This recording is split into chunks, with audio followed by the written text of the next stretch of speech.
New Jersey Governor Phil Murphy on Monday announced his support of continued measures to combat auto theft.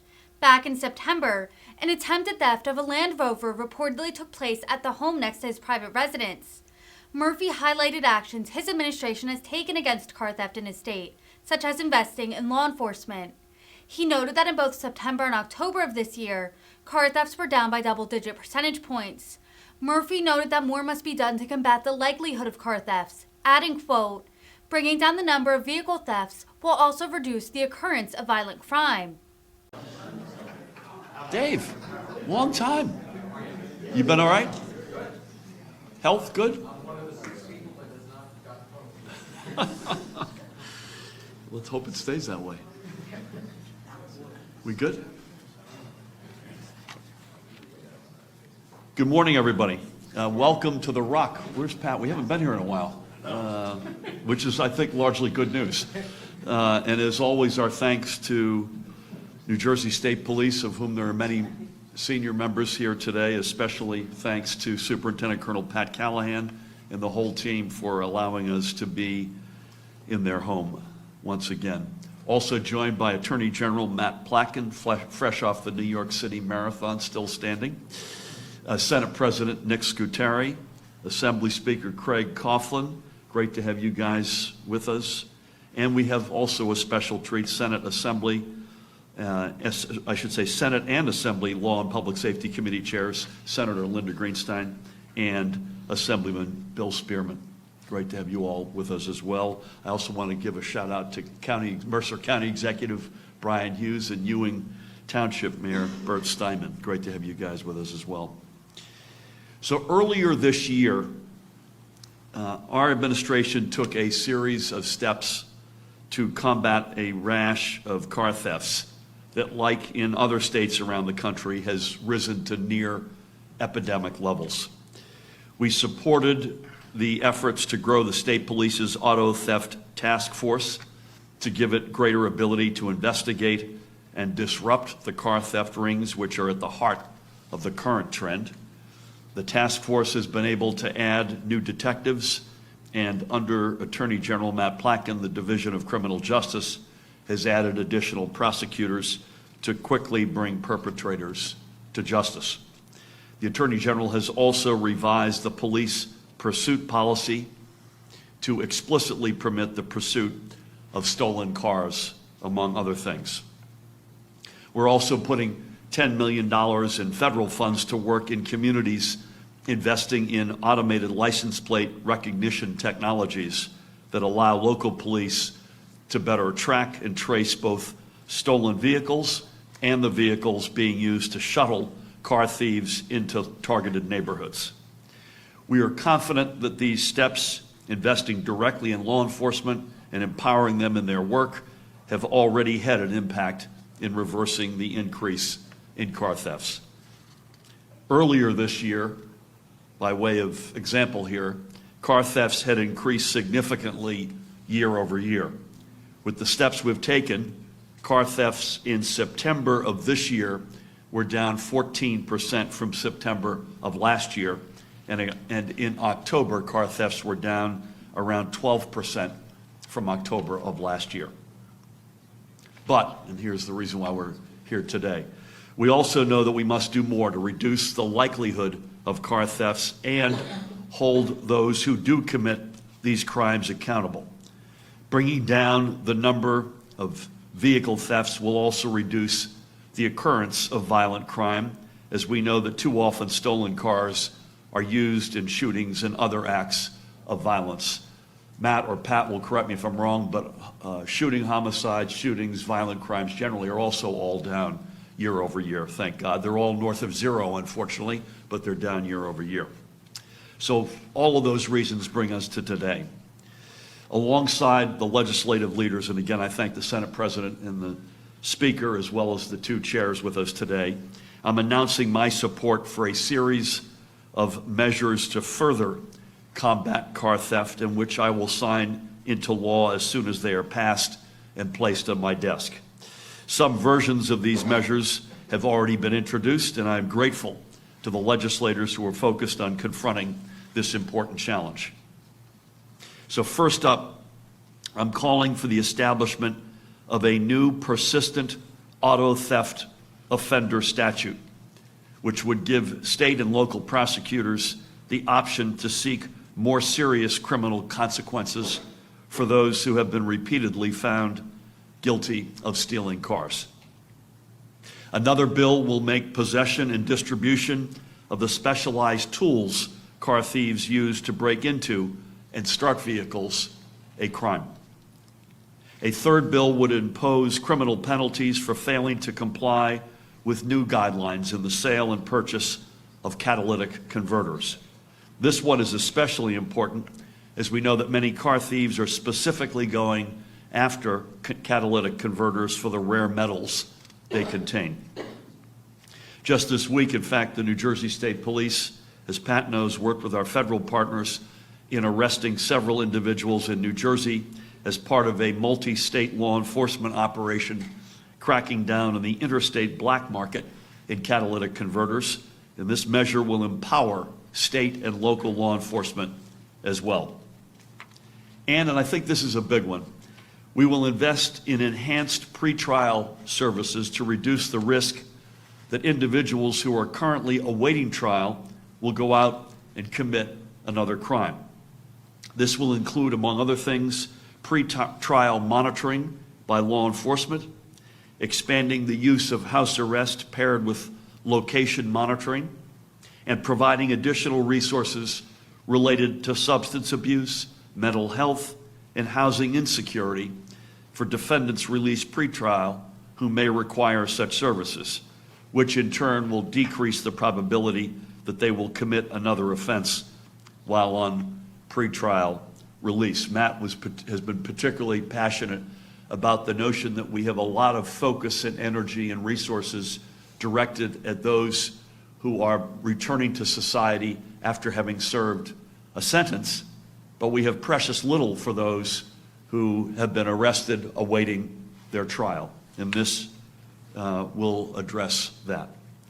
So while these measures work their way through the legislature, I'm also directing the Motor Vehicle Commission to explore, including in all vehicle registration paperwork, a checkbox allowing residents to opt into a program that would, if the car were to be stolen, automatically permit law enforcement access to the vehicle's in-car navigator to aid in tracking and retrieving it before it can either be shopped or put in a cargo hold for overseas shipment.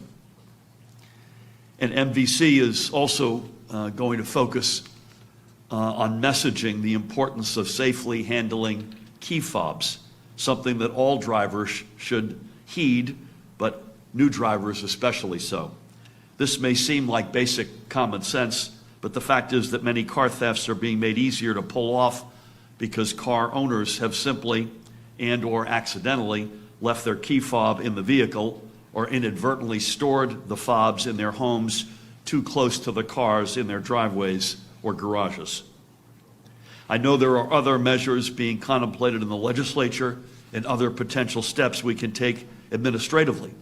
And I look forward to working alongside legislative leadership and our law enforcement community to put in place those which will provide the best results.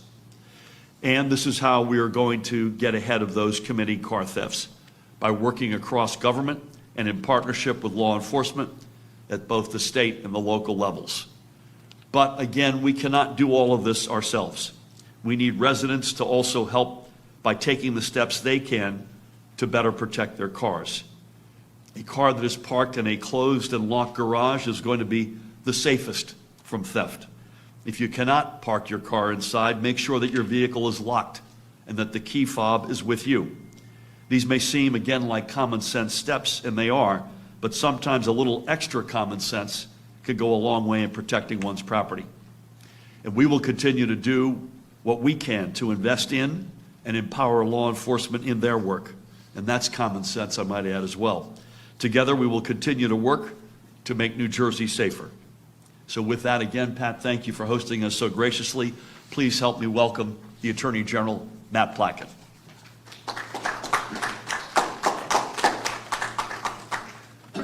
Thank you, Governor. legislative leadership, thank you for being here. Colonel, County Executive, Mayor, great to be with all of you. As the governor said and has made clear, public safety is our top priority, both throughout the administration and certainly in the Department of Law and Public Safety. And we know that auto thefts continue to be a significant challenge for people throughout the state. They are increasingly involved in the commission of other crimes, importantly violent crimes, and we also know that in many communities, not only is that theft significantly affect an individual's life, but it makes communities feel less safe.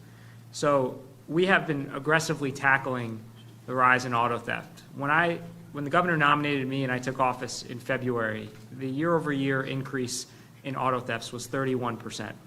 That number is now down to 12%. We still have work to do, but we've cut the increase by almost 2/3. As the governor mentioned, over the last 2 months, 367 fewer cars were stolen this year than were stolen last year. So we're seeing a significant decline in the trend, and I hope that when we're getting together in a few months' time, we're talking about a year-over-year decrease. And I want to particularly thank the Colonel for their support, Division of Criminal Justice, and then our many members of our state police, Lieutenant Colonel Joe Brennan, Major Larry Williams, who lead our efforts. As the governor said, we expanded our auto theft task force by adding additional Division of Criminal Justice personnel. We put additional state police resources and added dollars to make this task force truly the most robust anti-auto theft effort in the country. And the reason why we have this task force may sound abstract, but it brings together state, federal, and local partners from across the state so that we can share intelligence and intercept and disrupt organized auto theft rings, which we have done. And that has significantly contributed to the decline in auto thefts that we've seen in recent months. We also have aggressively tackled, as the governor said, violent crime, particularly shootings. And I'm proud of the progress we've made. Any one shooting is a tragedy. We'd love this number to be 0. And we know that gun violence is an epidemic in this country and in New Jersey. But in our state, we've seen over the past year a 26% decline in shootings. And it's true in every major city, from a 44% decline in Jersey City to the lowest level of a 23% decline in Camden. Again, any shooting is a tragedy, but Colonel, I would argue that any state across the country would take that kind of progress given what we're seeing in the national climate.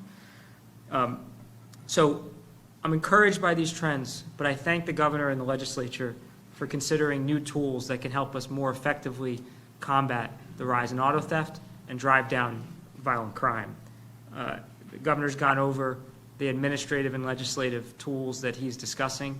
I certainly look forward to seeing them progress through the legislature and hopefully get to his desk. And I assure you we will put them to good use.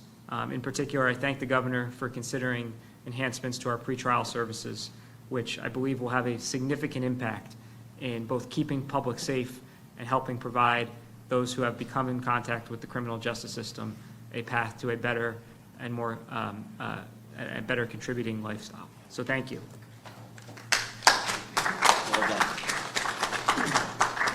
Matt, thank you for all of that. And again, I underscore there's a lot of stuff we're talking about today. There's a lot of stuff we're already doing.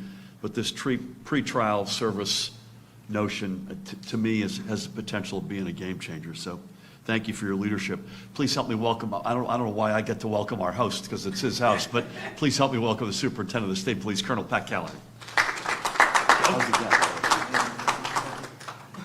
Good morning, everybody. Thank you, Governor, General, certainly Senate President and Speaker. Good to see you, as well as Senator and Assemblyman and everybody on what is obviously a top priority for law enforcement around the state. I think back over the summer, as the governor was talking about dedicating more funding to license plate recognition, the general, we were talking about increasing the task force. So I went out. I partnered up with the task force up in Newark, and it was an opportunity to not put this on, to put on a T-shirt and jeans and sneakers, and to be with the men and women, the sneakers and boots on the ground. And in 20 minutes, we recovered a stolen Range Rover and 2 BMWs. In 20 minutes of being out there, and then seeing the efforts that then go into taking those rings down, as the governor and general alluded to. And when you see that those rings and those organized criminals get taken down, how that impacts auto theft, and then how that even translates to driving down shootings. And that task force, just to date, 148 vehicles recovered this year. To date, $7.7 million in estimated value and 71 arrests. It's making a difference.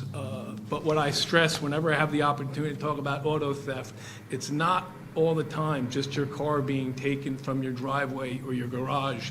It is then many times linked to violent crime and a shooting. A few of those stats of the some 3,100 people arrested last year for receiving stolen property, nearly 500 were related and involved in shootings. 500. And to the general's point about we wish that number was zero.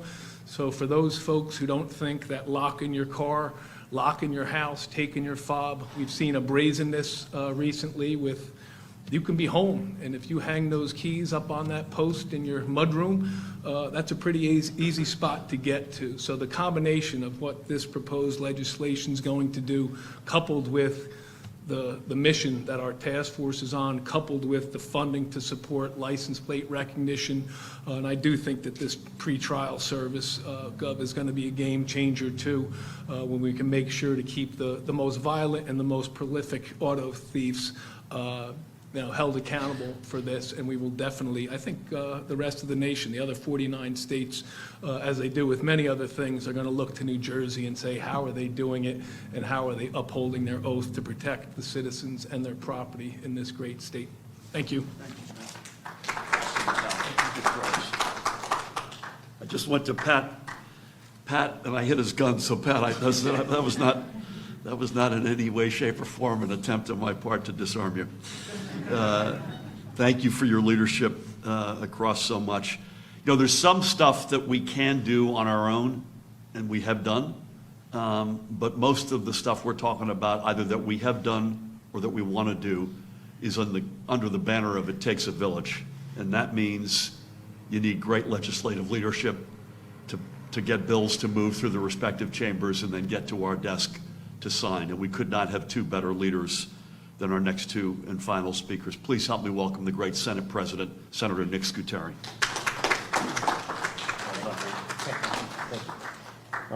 Governor, thank you for bringing us together on an important topic, and to the Colonel and to the General and all of those that have been working to combat this important issue this past year. I appreciate what you've done, but there's more that we need to do in the legislature, and the Speaker and I and legislative leadership in the Senate have been talking about it already. Before this day came, we've been talking about things that we need to do to not only be tougher on crime, but to broaden the types of crimes that we can prosecute. Things that we never saw before. There are rings that are involved in New Jersey that we've never seen before. There are minors that are involved in brazen car thefts, catalytic converter rings, all types of different things related to auto theft that we have never seen before. So it's going to take us to create new laws and broaden the types of things that prosecutors can actually utilize to get after people.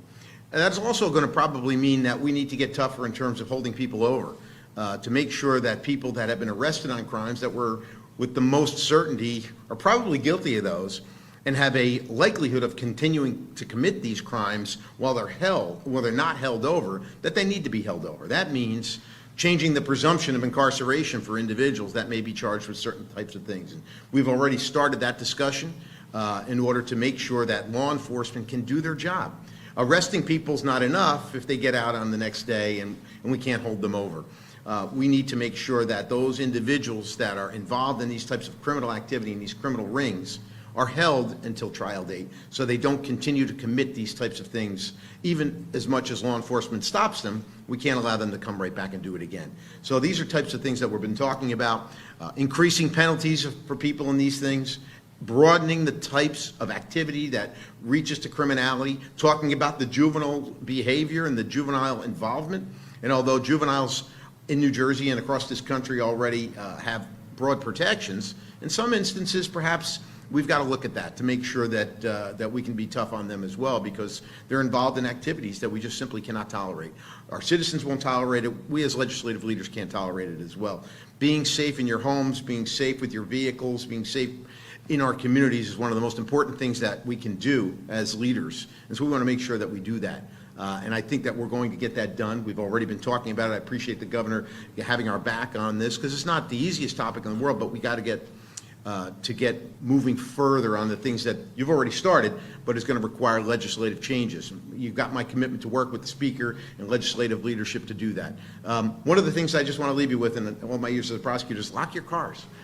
Lock your doors. You would be shocked at how many videos I have seen over the years where someone goes down the street and checks doors on the cars, and just over and over, just walk down, and then they'll eventually find one that's open. It's shocking to me that people, these cars come with locks. If you don't use them, they don't work. So take your key fobs with you and lock your doors. But with that, I want to say thank you, Governor General, Colonel, for the efforts that you've made so far, and we are absolutely going to partner with you to get some more done this year to give you guys the tools and you gals the tools to make New Jersey the safest place that we can. Thanks so much. Yeah, it's 2 points I would underscore. I think I use the word persistent, which is, I think, what you refer to is that you get somebody who does it on Monday and they're out on Tuesday and they're doing it again on Wednesday. And secondly, the basic common sense. Please, God, everybody, lock the car and get the fob away from the car. Thank you for your leadership, Nick, and you're joined right beside you by another extraordinary leader in the Assembly. Please help me welcome the Speaker of the General Assembly, Craig Coughlin. Good afternoon, everybody.